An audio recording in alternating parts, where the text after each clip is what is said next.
Hello, in this video I'm going to show you how to change your last name on VSCO.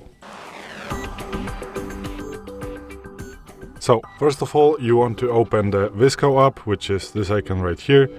Then you want to go to your profile. So if you're on a feed or the studio, you just want to click this smiley face right here.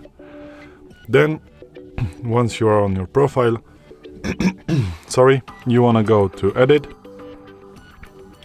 and then you can change your last name. So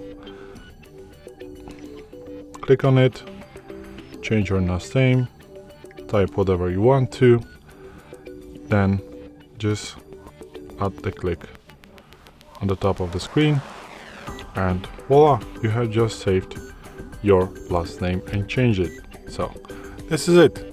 Thanks for watching. I hope this video helped you. If it did, please leave a like and consider to subscribe to our channel. Bye!